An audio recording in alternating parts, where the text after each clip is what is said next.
Welcome to our book chat featuring Bisi Adjapon, the author of Daughter in Exile, and Irene Muchemi-Ndiritu, the author of Lucky Girl. And our host, Olaokun Soyinka.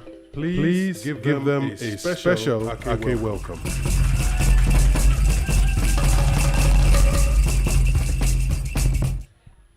Good afternoon, everybody. I hope you've had some of our wonderful, tasty lunch and coffee as well, because I don't want anybody falling asleep in this session, though I'm sure you won't. I've discussed with Bisi before, and I've had a brief discussion with Irene, and I know that interesting ladies who are going to engage you and keep you wide awake. So, we have two very interesting books today, and they actually have a very strong similarity in just parts, in aspects of the books, and therefore I think it's going to be very interesting exploring the different takes on the similar themes. Bisi's book, Daughter in Exile, deals with a young lady in America, away from home, as does Irene's book. So definitely we'll be exploring the themes of being an immigrant and being dislocated from home.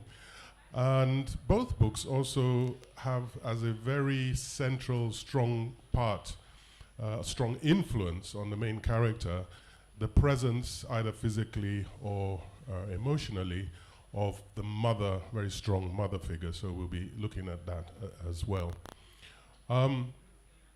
After that, the books do differ greatly, and that will be, I'm sure, food for exploration as we move along. So welcome to you, and welcome to you. So without further ado, let's dive in. If I can start with you, Irene, and let's talk about the reason that you chose the mother as such a strong figure in this book, and what were some of the things you were trying to show in the relationship between Soyinka and her mother?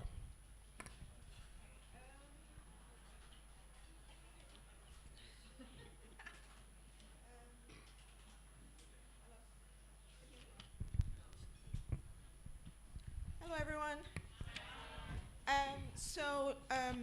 One of the themes in Lucky Girl is a mother-daughter relationship, because I think a lot of us women have very interesting relationships with our mothers. Some of the times it's a real hate relationship, and sometimes it's a good relationship.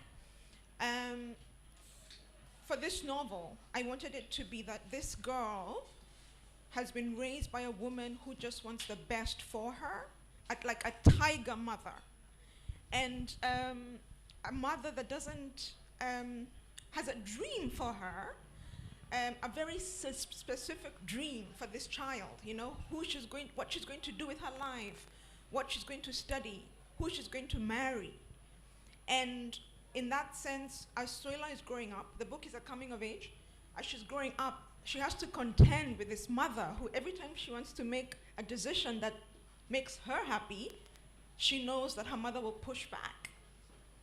And so for me, being an African daughter of I was born in the late 70s, and I think that our parents from that generation were very, very domineering and very sort of like, this is who you're gonna, you know, you couldn't just be, you know, you just were not allowed to just be. You had to be the daughter of the society, you know, so you can't just come in with tattoos, because that doesn't, you know, your parents are going to feel like, you know, it was a very different kind of society from the one that the kids are growing up in now. For example, in Kenya, there's more liberty. The boys can have dreadlocks. The girls can have a little bit of tattoos if they want. That wasn't my experience. So this book, as much as it's not a memoir, it's lived experiences, and it's from what I experienced as a child with these very conservative, sort of dominating parents. And how do you now go out and break out and become the person that you really want to be without upsetting your parents, your African parents? So that's what's going on here. Okay. Yeah, very interesting. It came through very strongly, and what also came through, and I'll come back to you on this, but I also want to ask you, Bisi, on this, is that the mothers they're rather flawed emotionally. They have deep emotions, they have strong feelings for their daughter, but somehow they still ends up doing things that are not really the best for the daughter, certainly in terms of their relationship. Explain why you presented your mother figure in such light. Okay, so for me, I think in my first book, I explored the father-daughter relationship. So this time I wanted to focus on the mother-daughter.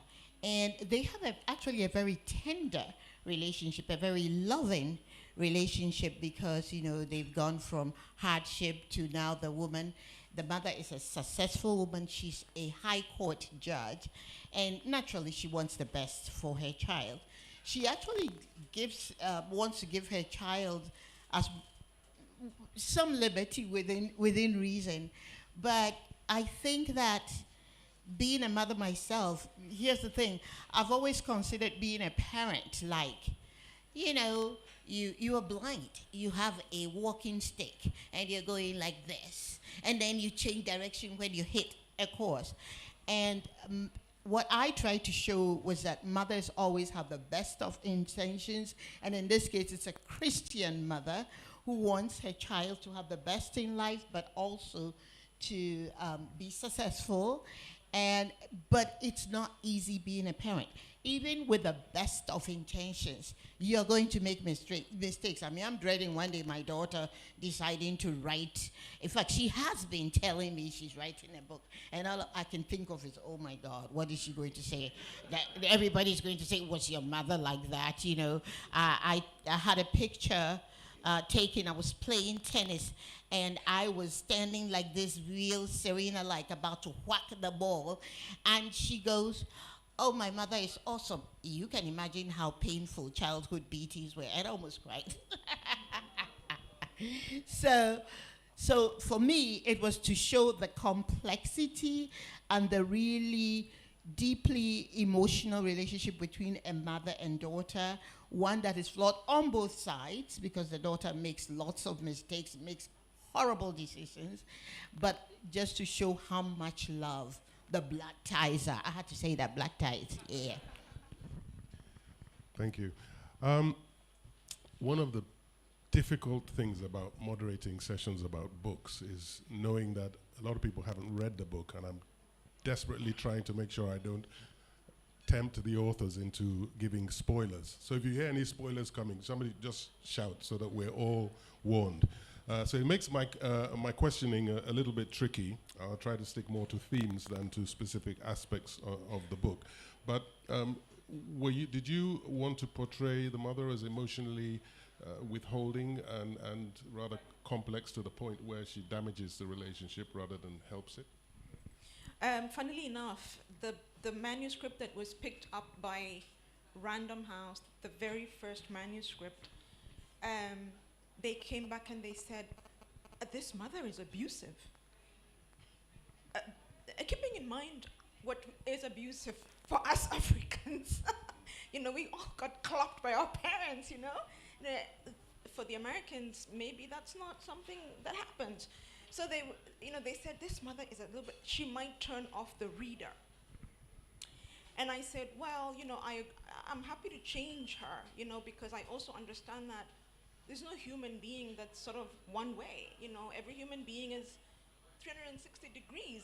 We are three-dimensional. So I thought to myself, look, I'm going to soften her up a little, because obviously she's a good woman. You mean this is a soft version? Yes.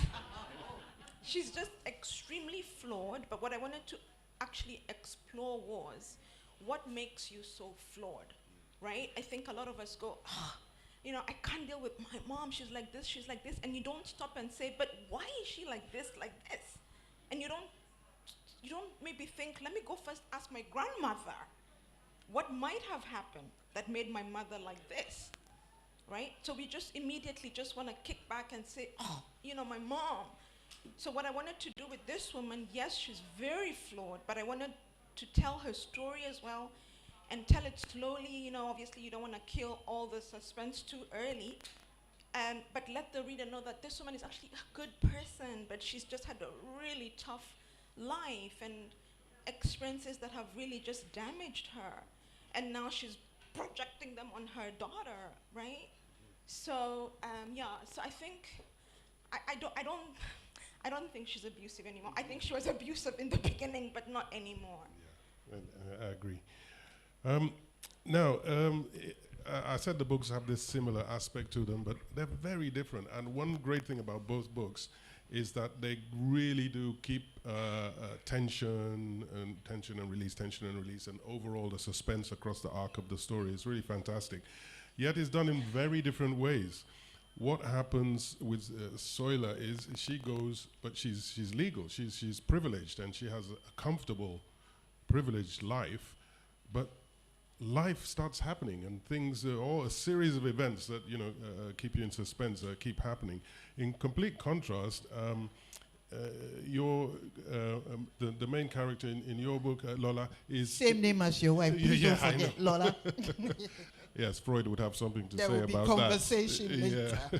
You sleep But on the couch. She is almost on a roller coaster. Everything keeps happening to her because of her status when she gets to America and what happens to kick all that off. So tell me a bit about the way in which you develop the suspense and the arc of the story.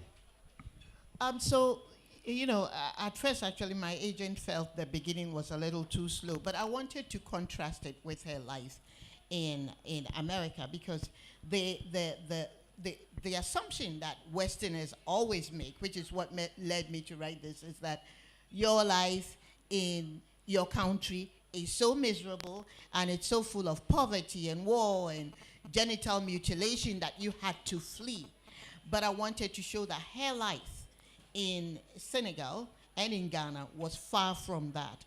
And so to show how quickly life disrupts her trajectory, I start to plant seeds right from the beginning. So many of the characters that come up in the first 2-3 chapters, we're going to encounter much later in America. And the suspense is that she has all these expectations going into America.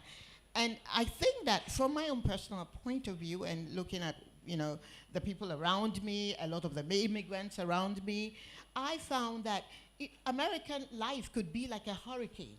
I mean, here things are slow, we're eating our lunch. I've never been to a book festival where there's wine at lunchtime and all that. Thank you, Lola. But we take things slowly. But in America, things happen very fast. And the decisions are always life, and almost like life and death situation. And you could either be knocked off and wind up crazy, or you have to keep going. So for that purpose, the novel had to move pretty fast, and also I had to keep creating tension to show what it was like to be an immigrant in America. And like I said, yours was a bit more contrasted. She seemed to have everything set up, and she should have had a fairly easy time. So how were you able to turn that on its head? Well, I think everybody thinks Soyla is lucky because she's economically privileged. She goes to university in the States. The Americans are working 2 jobs and they have college loans just to get through college. She doesn't have to work. She can just be in college. But the thing is if you just scrape the surface, then you realize, oh my God, this woman is not lucky. She's got some serious issues, and so, I don't know, I think I was just trying to tell the story of like, who are we, like who, this, I know this person and they look amazing, and I sometimes even feel like envious. You know, I want what they have. You know, you look at people on social media, and one minute they're in Paris, and the next minute they're like on a yacht, and you're like, "Ah, why can't I be like?" And then later on, you find out, oh God, that woman just went through the worst divorce. You know, and you're like, okay, maybe I'll keep my problems. It's okay. So I think I was just trying to explore that whole thing of like, and the other thing I want to say is, I think for me it was intentional that I put her in a foreign environment, because I feel like that's the only way that she would really start to understand who she really is. Because I think, you know, if you never left your country, which is fine, your lens is very much the lens of your society. But I think if you left and you're different, and you start to ask yourself, why are these people like that, or what, and where do I fit in? You know, and especially in America as a black, somebody said we cannot say black African, so I'm not gonna say black yesterday. As an African person, going there and thank you, and juxtaposing, I guess, yourself with the black Americans, and going, but we look alike, but we're so different. And what is this whole racism thing? Because that's not something I ever dealt with. You know, so Soila has to just unpeel everything that she knows and learn all over again. Who is she? And especially in the face of adversity, right? Who actually are you? Are you just an extension of your mother?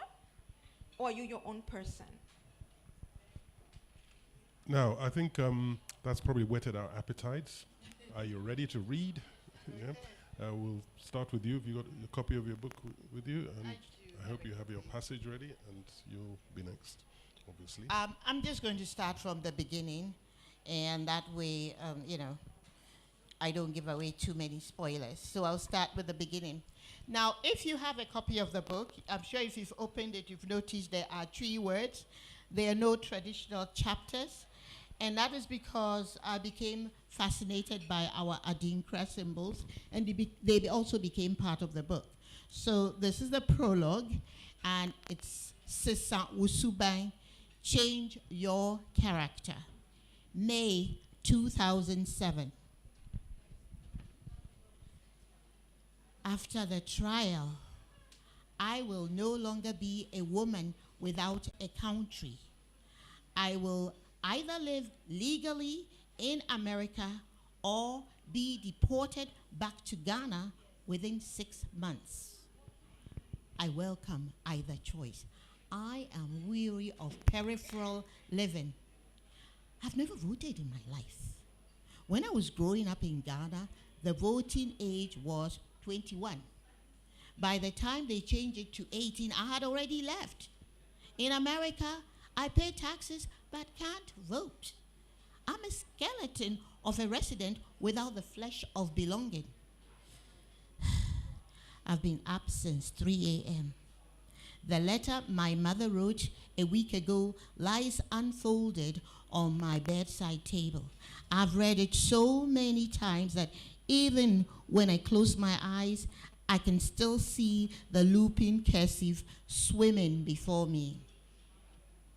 My dear Amma, it is a pity that you have not seen fit to write to me, your mother, for such a long time. I hope you're doing well. As for me, I am nearing the end of my life. Now, my hair has hoary streaks. I'm afraid you may never see me again.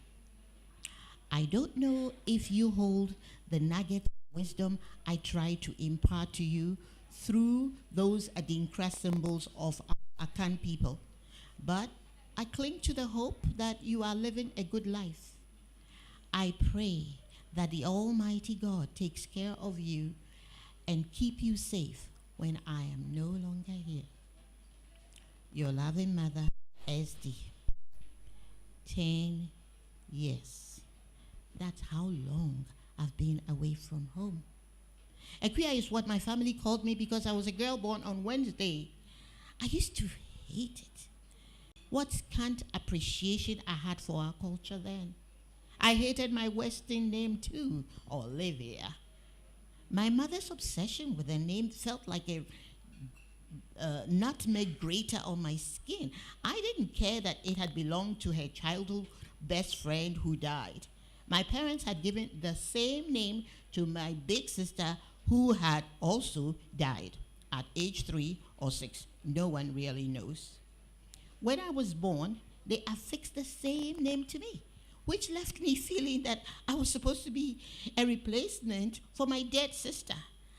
I felt no connection to her, no sense I'd been on earth before. The whole business kept me awake at night. I imagined my sister's ghost hissing, "You're not me." From the moment I entered university, I called myself Lola, a Nigerian name I loved. The idea that Yoruba names are shaven from sentences appealed to me. Lola derives from Omolola, which means the child is wealth, which made me feel precious. This fueled a letter from Mama about how I had hurt her, how much Olivia meant to her. Now in America, I yearn to hear her call me Equia, Olivia, anything, just to hear her voice. This was my response to her letter.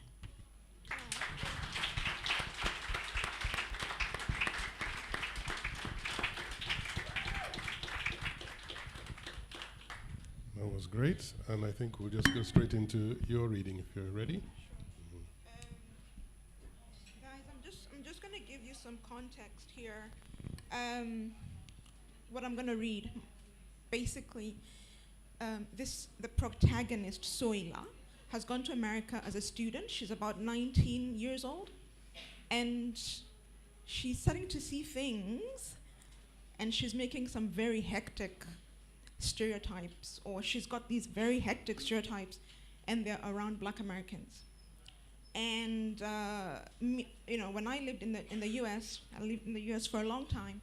I found that a lot of Africans, until they started to really understand what was going on, they had these crazy stereotypes. They would be like, but they're lazy, or they're all in prison, And I think it takes you a minute to understand the legacy of slavery and the sheer burden, and that even though it's been 400 years, it's still a problem, right? So Soyinka is at the beginning of her journey. She's going to sound very naive, actually not very nice, but with time through the novel, she does grow, and she starts to see the world in a more fair, I guess, way. So, in this scene, Soyinka has been in class, and she's in an art class, and there's a Black American visiting professor who comes to class. And she cannot stand it. She cannot stand that he's got this crazy name, that he talks about how he's been in Africa and he loved Africa, but then it's Egypt. And so Eli's like, Egypt isn't even Africa. So she's having all these conversations in her mind by herself, and then she goes home and she tells her boyfriend, who has been in America for a very long time. His mother is American, his father is Kenyan, and he schools her. Okay. I couldn't wait to go back to Alex's apartment that weekend and complain about the Black American wannabe Egyptian artist with a pharaoh's name who had lectured my class. What irks me the most is that a person would have the cheek to wake up one day and change their name to whatever exotic preference they choose. This can't possibly be the name his mother gave him, I said to Alex. This is serious cultural appropriation. What about all the Black Americans with Swahili names? Alex said. Why doesn't that bother you? I don't know. Somehow it just feels different, I said, itching to grasp why I was so worked up over a man I'll probably never see again. The racism against the Nubian community and darker-skinned Egyptians is a huge problem. He says he's been to Egypt, and clearly he loved it so much that he named himself after a pharaoh. Isn't there a disconnect, some ignorance? He really can't honestly believe his skin color is popular over there. What's the difference if he connected with Egypt and wants to be a pharaoh? People who have never been to the Middle East convert to Islam every day and change their names to Muhammad. What's your actual beef with this guy? Alex was lying on the couch in his sweatpants looking at me with bewilderment. Black Americans are just trying to connect with their roots any way they know how. They can change their last names, but they can do something about their first names. It's the pretentiousness with this guy, I said. Well, I'll give him one thing. At least he has worked hard and made something of himself, unlike all these Black American men who blame the world for their problems. Alex sat up, visibly upset. Soyla, whoa. It's shocking that you would say something like that out loud.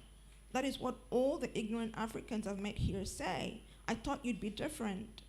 I'm not trying to be mean. It's just confusing to me what poverty can look like here. Poor people in Kenya have literally nothing. Have you forgotten?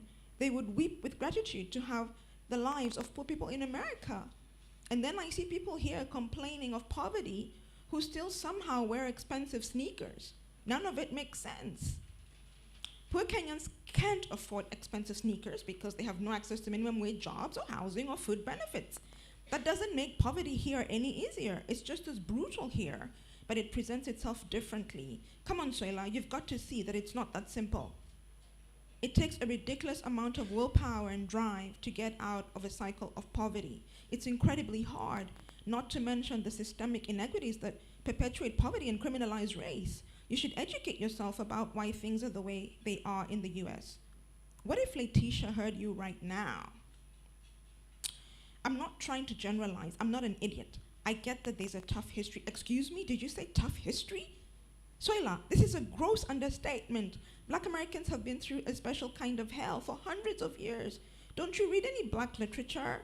Should I give you a reading list? There's actually not a fitting verb to describe the horrific magnitude of Black history in this country. I don't understand how it always comes back to slavery. I don't understand why not just move on. In Kenya, we know the Brits screwed us over and it's horrible, but we get on with our misery. There's no choice really, because there isn't any help coming from the government for the poor, and the Brits aren't coming back to rescue us. They up and left us to languish. But here, the government is doling out benefits that poor Kenyans would die for. Free education, housing, clean water, jobs, and still, why are there so many Black American people in prison? Why are so many Black people here out of work? Why are they the only ones that seem least interested in school? Why are they peddling drugs? What's all that got to do with slavery? I think that's enough. Great. So I hope those books, well, I'm sure those books are now going to fly off the shelves. If you haven't got your copy, you've had a taster. Now, I'm going to ask you the same question, and it's about the theme, Ake theme, blood ties. Once again, I'm referencing the 10 questions, which you've probably, most of you have read by now. The first question is blood thicker than water? Now, I read through the answers, and most answers were the same as mine, which was a reaction, which, well, yeah, blood is thicker than water, but you do get friendship ties that are stronger, as strong or stronger than family ties. And I agreed with that. Having read both books, however, both main characters have developed, as part of their survival mechanism in America, they develop some really strong friendships. And those friendships become stronger, you feel, than the family ties. But somehow, over the course of the book, you see how you can somehow never break the bond. There's a special quality to the bond of family. So, same question to both of you. Let me start with you, Bisi. How do you see that blood tie issue? I feel that human beings, we were not born to live in isolation. We need love, we need support, we need people that we can relate to. We all need a community to belong to. So if you find yourself in a foreign country, it's very natural that you will, form your own kind of, you don't think about it, you don't set out to do it, but people that embrace you, people that are kind to you, become really part of your family. And so in Lola's case, curiously, she has a friend who is an atheist, perhaps her closest friend, and at the same time, she also finds a community within a church, and she has to try to make sense of it all. But I have always, I think speaking for my own self, when I was in America, I could never forget my childhood. I think childhood memories are very, very strong. The bonds that we make in childhood are just so powerful that it's very hard to let go. And so you always want to come back to what you left behind. And this is actually why the theme of Sankofa, which is the bird that, arches towards the back to pick up an egg, is so important, because that egg represents the present, but also future and the past. You came from an egg, and then you lay an egg, but you need that egg for continuity of life. And so you need to go back to who you are and discover, even after you've gone out into the world, coming back helps you to really solidify who you are. And so unless those ties that you left behind are so damaging that you cannot go back, and in Lola's case, she had a really loving, albeit a bit of a stubborn mother, and a sister a big sister that she really loved. She could not simply just let go. So you form those ties, and your life becomes enriched, to be honest with you. I feel as though you don't let go of your past, but you just enhance, you just keep growing more and more friendships. I mean, when I come here to Ake, is there a ghost? I see the ghost. When you come here to Ake, you pick up family. I keep adding to my family. I keep adding to the people. And so, yeah, I'm very suspicious of people who can just cut off the ties from the past just like that, completely walk away. Then I start to think, maybe you're a little cuckoo up here. Okay, same question to you. Blood ties. Blood ties. I think for me, I'm just going to talk about myself. I don't want to generalize, but I think that coming from a child of an African family, what I do see or what I do notice with my friends, my African friends can have the craziest issues with their families, with their parents, and they will never be estranged. They will still go back for that wedding and that whatever, And with my non-African friends, I think I have at least 3 that are estranged from their mothers. And I said to one of them the other day, the mother died. And I said, well, how are you feeling now? Because you haven't spoken to her in 20 years. So now, she said, it's very complex because she's still my mother. But the thing is, I do not want her in my life. And I sleep soundly with her not in my life. When she's in my life, it's just toxicity. And so I find that really interesting, because I know with Africans, by the time you're becoming estranged from your mother, I don't know what has happened. First of all, you also fear the wrath of God. Yeah.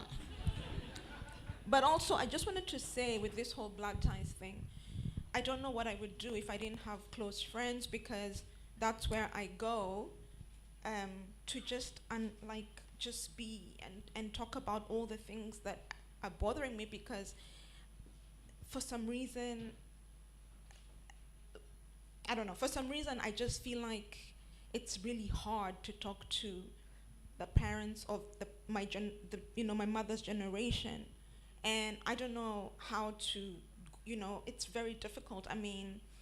Just to give you an example, my brother is 54 this year, and he only told me, like maybe 5 years ago, that he was molested, and it was a relative, and who lived with us at the time when he was young. He was a young boy. And I said, well, are you going to tell mom? He said, I'd rather die before I tell mom. And I said, but clearly this thing has really affected you because he's a bit, you know? And he said, I don't care. I'm never going to tell her. And now, what happens if you don't have those very close friends who you can tell all these secrets, you know? African families have so many secrets. Sometimes you don't even know why it's a secret, but it's a secret. You don't even have a clue why is it a secret?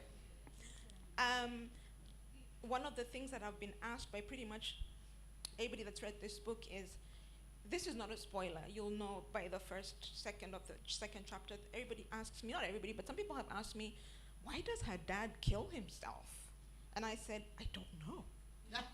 Because most times when there's suicide in the family, it's not something we sit down and do an autopsy and you know, and have therapy sessions about what could have happened and what had, you know, you just bury the person and it's a secret.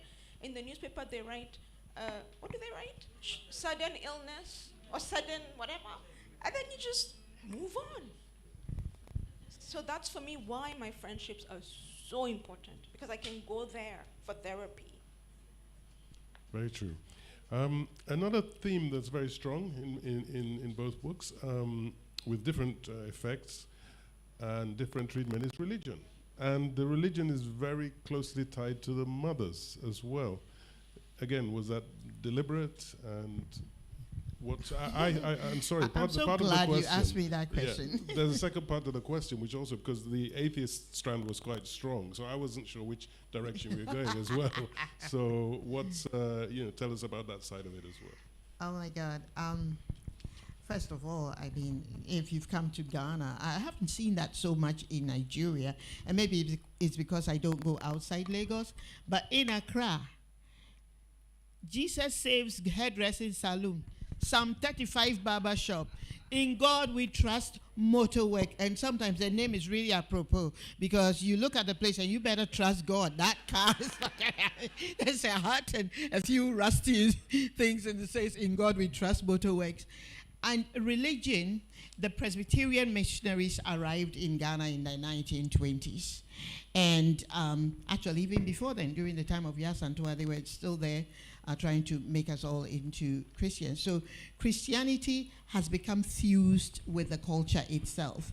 And so I always have this saying, and it's not a joke, really. I've heard of armed robbers who pray before an operation, pray for success, and they don't see any conflict at all. I actually have somebody that I know who is having an affair with somebody's husband and is praying desperately for God to make the affair successful. And never mind all those things about adultery. That's, in fact, she makes it a point not to read any part of the Bible except the Psalms because the rest of the verses are too harsh. So religion is so much a part of you that even if you want to, you can't shake it. Speaking personally, I studied French at the University of Ghana, and we studied existentialism that told me I am a chair, I exist just like the chair, there's no value. In other words, I'm not more valuable than the chair. We all just exist, and therefore if you decide you don't like the chair, you can break it. And if I decide I don't like you, I can just kill you, and that would be perfectly all right. But for me, that was almost depressive. And so you find that in the book, the very first thing Mom says in the letter is, I trust that you're leading a good life. And another theme that keeps coming up is, do you go to church? I hope you're going to church. And so at the least opportunity, especially when things start to go south for her, she thinks maybe God is punishing me. So religion and guilt go hand in hand together. If you have been soaked in the blood of Jesus from birth and people have been laying hands on you and going, hey, ba, ba, ba, ba, hey, ba, ba, ba, ba, ba, ba, ba. Well, I'm sorry, but even when, and you see there's the theme of sex in church, even when she's desperately letting her hands stray in the middle of the night, she's thinking, oh God, are the angels watching this? God, please forgive me, that kind of thing. Or don't send an angel to kill me or something like that. And so you almost can't get away from it. But at the same time, Christianity, the church, also provides a kind of family community. Something that maybe in your own country is not such a big deal because you've got your own family, but in a foreign country where you are all alone, you know, the church is the one that will help. People will come babysit your children. People will give you money when you're broke. People will teach you to drive. People will teach you many things. And at the same time, like I said before, all everybody needs love. And if you've got an atheist friend who is loving, who is, and the atheist character in my book is actually based on somebody that I know. I met this lady and I never met an atheist before. She was the funniest, nicest, most wonderful person that I knew. And so I was not about to reject her because she was an atheist. I've met a Buddhist who was so nice to me. Anybody that's kind to me is welcome in my world, and I don't care what you worship. And so I had to, I basically, when it comes to Lola's religious beliefs, it kind of mirrored mine somewhat. And, you know, so. Well, it's nearly time for the Q&A, but I'm sure you would have something to say on that because religion is quite a strong theme in yours. It's the exact same thing she said, so I'm not going to, you know, it's this, especially with, I think with Africans, I always say, like, my God, I'm talking for Kenya now, my God, like, Kenya is so corrupt, and yet we have so many churches. It's like, what's going on? It's like, for some reason, Christians don't understand that you can't go to this. We have these mega churches. I mean, I'm sure as well in Nigeria, whatever, Ghana, but it's like you have all these Christians. Religion is such a thing, and yet the corruption and the crime, you know, it's just crazy. So in my novel, Soyinka is raised Catholic. I was raised Catholic, and I just remember one feeling like, I cannot wait to leave my mother's house and then I will never go to church again. Because it was so like, you didn't, you know what I mean? It was just so intense, and it's like, why, you know, why? And then if you dare ask her, like, I don't understand, like, why is Mary interceding for me? if you're not Catholic, the Holy Mother or Mary, you pray so that she can intercede for you to God. And why am I confessing to a priest? So you have all these questions, you know, as you're growing up, you're becoming more and more curious. And you ask your parents, they're like, it doesn't matter, you're going to church, you go to church. And so much brainwash. I remember when we were in, I think it was Form 1, first year of high school, the nuns roll in with one of those TVs. Do you remember back in the day, the TVs were put on stands that had wheels? So the nun rocks in with that TV, and then she puts the VHS in. Now listen, you're like 14 years old, and this video is called something like the screams of something. I'm still traumatized, and it's a documentary about abortion, and they go hard. I mean, they're not like it's not being diluted, and you can actually see the child being vacuumed out of him. It's insane. So now you grow up like that. How do you, after that, how do you actually get rid of all those? You're completely brainwashed, but also there's so much guilt. You know, almost abusive. There's so much guilt. The minute you, and that whole thing of your body is the temple of the Holy Spirit. So now you know, and you're growing up, and things like masturbation are coming up, and you're going, but I can't do that because I'll definitely be struck by lightning, and you know, it's so sad. It's so sad, but that's what religion does, right? And it's a very religion is African. Yeah, we take it to the some extremes. Okay, great. I can't believe. I mean, I have so many questions here. I almost feel like canceling the Q&A, but I'd probably be beaten to a pulp. We'll start over on this side, I think. Now, please. Say who your question is directed to. Please, let's keep it brief. Let's squeeze plenty of questions in. Can we start with you? She's right here. No, we'll start. There's a lady over there. Yeah. Raise your hand so they can see you. Yeah. Hello, everyone. My name is Shalom. Bisi, my question goes to you. But before I ask my question, I would want to highlight what stood out for me in your book. and it's the fact that Lola was able to find her happy Hello, ending. can you do that when you and I are signing? I'm sorry, I'm going to interrupt all those preambles. I love you and thank you for sharing that, but just go straight to the question. All right, it's a very short question. Good, make it short. Did Lola end up writing her books? Not saying. Thank you very much. You have to wait for the sequel. Now that was good. That's a question in like an answer in 10 seconds. Can we have the mic here, please? I'm giving you plenty of exercise. Thank you. My question is for both Bisi and Irene. You have characters that you've basically explained had to unlearn a lot throughout the books. And I was wondering, apologies. I was saying that you both had characters that had to unlearn a lot throughout the course of the books. And I was wondering, in writing the books, were there anything you personally as the writers had to unlearn? Had to unlearn. Go ahead. You go first. Well, that's a really, that's a great question. I've never even actually thought about that, but Racism?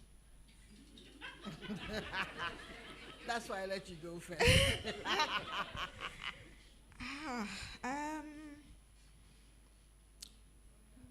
No, I think I'm where I need to be in my life. I think I've unlearned a lot. I've dropped a lot of stereotypes. I've become more empathetic, especially to mothers. That's something that I was not, and I think that comes with maturity.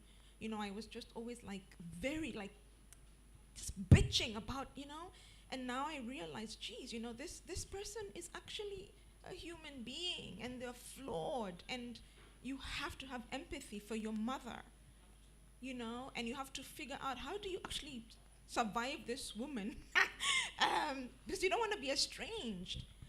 So what do you, and I think for me, if there's anything I'm proud of, at the age of 46, is that understanding of my parents, and actually I would call it forgiveness.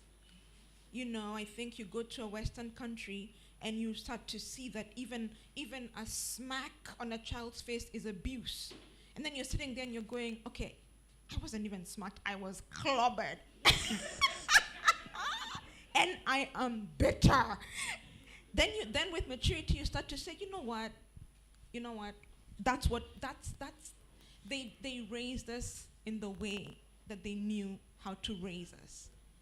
And you just have to forgive. Very true. Okay, so I guess I'll try to answer the same thing. I honestly don't have anything that deep to say, to be honest with you. I would just say that when you ask whether things I had to unlearn, are you talking about being a writer, the process of writing, or are you talking about character development, like unlearning character traits? You're saying yes to both, so character traits. Okay. Well, I honestly don't. I think one of the reasons why you write is to make sense and to create order out of chaos and to sort of explain things to yourself. So by the time you start writing, or in the process of writing, actually, I would have to say yes, to be honest with you. I think part of writing is a process of growth also. So for instance, a lot of my ideas about religion were making sense because I've always struggled being raised very Christian with guilt. So I had to make sense out of guilt. Why? For instance, there are going to be some decisions that Lola makes that are shocking. And it's a decision that you would never make. An African woman, well, there are some desperate African girls who do some things, but with the kind of person she was, being a middle-class African girl with a, yes, so there's a little bit of hardship, but so what? But it's the kind of decision that an African woman would not make, and yet she makes those kinds of decisions. So I found myself growing as I was reading. There are parts of the book I can't read anymore because I created some of the scenes were so emotional that I don't want to read them because I don't want to cry anymore. So if you read and you're upset and go on about trauma, please leave me alone and forgive me anyway, and I love you. But yeah, so yeah, I had to, as I was writing, I was making sense out of chaos, and that has helped me to grow. And I never want to write that kind of novel again. So fear not, happy endings are coming. But even Lola has, Daughter in Exile has quite a, it depending upon what you mean by, a good ending, because people feel that a good ending means everything you wanted should come to pass. I think that's not very realistic. Life is messy, and some things work out for the better, and some things simply don't work out. So, right? Next. Okay. Right there. Right. Okay. Hi, Bisi. Hey, darling. Oh, sorry, I forget I'm on stage. Hi. Professional. Okay, I have a question for you both. You both write very heavily on the mother-daughter dynamic. You center women in your story, so I think you've talked about how you've drawn from your lived experiences. My question is, do you think anybody in your life would read your books and see themselves in it? And if they do, like, what are your thoughts regarding that? Or has anybody ever told you they see themselves in your book? Sometimes, it's those minor characters who are so annoying. They come in for a brief moment and they come and they say, you said this and what nonsense, and that kind of thing. No, but like I said, the atheist in my book is based on somebody that I actually know. The immigration lawyer, the last immigration lawyer that you meet is actually somebody that I personally know. And I even wrote to her to ask her if she would mind if I used her real name. Unfortunately, by the time she agreed to it, the book had already gone to print, so I couldn't bring it back and put her name in it.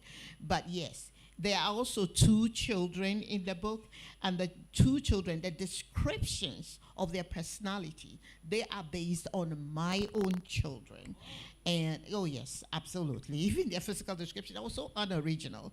So yes, they do, in fact, look like my children. And yet, the relationships, though, are vastly different from my own. That's why I didn't write a memoir. I thought, my life is boring. And unless I'm willing to fib and lie a little and make you all, feel a lot, then it was not worth. I had to use my imagination, create fresh characters. But yeah, there are some people. All the immigration lawyers, and there are 3 of them, they are all very real. And the scenes described are all real. Mm-hmm. So if one of them would like to come and sue me, I think I would love that so much. So that I'll be able to tell the world, yeah, you did this, you did that, and I dare you to say something. Oh, sorry, I forgot myself. Yeah, go ahead. Okay, well, over to you. I don't think so, but I think that the mother is an amalgamation of different things that make up an African mother. I don't know how to explain that, but in September we had the Open Book Festival in Cape Town, and I was on a panel that was the damage that mothers can do. We had 150 women at that panel, and we had 4 men, 150 women, and that's when I realized, look, there's a problem. There's a problem with mothers and daughters. So I think that the mother in this book if I look at my mom and my aunties and most of my mom's close friends that we grew up, and in Kenya you call all women that are your mother's age are auntie, and all women that are your grandmother's age are granny. So all those women that I grew up seeing, my mother's friends, whatever, they all have those little traits that I would say make up an African mother. There's a lot of love, they love you, but they don't sometimes know how to show it. It's not really in our culture to go, I love you, or, to my princess, those things. And so, yeah. So I think for me, I think maybe the mother might be misleading. I wondered if my mother would read the book and go, why are you writing a book about me? So I think it could be misleading in that sense, but it's not one particular mother. It's Composite. yes. Great. I- Great I- question. Sorry. So I was just going to quickly add that for me, actually, I had a stepmother who was honestly like a saint and not at all like AC's stepmother. Everybody thinks that AC's stepmother is real. That was totally made up. I have a stepmother who honestly should be declared a saint for loving all of us children that my father brought to the house and just love them. Please do a book. Yes, Let's have a I saint. should write about her. Yeah, really. And but because I didn't have that kind of a mother, and my mother died in childhood, this mother in my book is a figment of my imagination. We've got time for one last question and answer. Okay, over there to Marit. Where's the mic? Sorry. You got a mic? Okay, yes. Hello, good afternoon. I am Oma the storyteller. So my question still goes to both of you. Something that I've discovered is that oftentimes when writers write, I think it's almost like a tradition. Because you're going to ask a lot of questions in that space, you start questioning your religion and all of that, right? So my question now We is... have 2 minutes. Yeah, yes. your question. No, don't worry, I'm already there. So my question is there no place for religion in writing? And would you say that religion limits like good writing? If someone is practicing religion, would you say that it limits their good writing? Yeah. Okay. I'm not sure I understand your question. I think what she's trying to say, and correct me if I'm wrong, is that religion is perceived as a negative. So is there room for religion to be a positive? And I would say yes, as I attempt to do that with Daughter in Exile. In fact, the accusation, the criticism that I have received, especially from the West and from the more progressive Africans, is that why is the theme of religion? I had no idea you were going to get so preachy and that kind of thing. And my resentment is that and I think I was sharing this with a friend at lunchtime, is that there is this thing where if you are a modern writer, you're supposed to be atheistic, you're supposed to be irreverent. I've been criticized for not cussing. I'm sorry that I don't cuss. The words just won't come out. I'm not comfortable. And it's okay to be me. It's okay to worship God. It's okay to... I loved Lola Babalolo. Bolu Babalola. When she was asked to give an example of love, she chose to give an example of Jesus Christ. Why not? I think we should just leave people to be whoever they want to be. You want to be religious? Fine. You are Muslim. My mother is Muslim. My father is Christian. My friends are atheists. My friends are Christians. My friends are Buddhists. My friends are this. It doesn't really matter. I don't think that any writer should be constrained. Don't feel that you can't write about any subject. By all means, we need even those type of books. I'd like to. As a matter of fact, I've got a book in my head percolating called House of God, and it's going to be entirely within the church. You've covered it. Okay, well, that's some absolutely perfect timing. Lola, I need commendation for the timing of this session. 10 seconds to go. Please, Ake applause for both our guests, Bisi and Irene.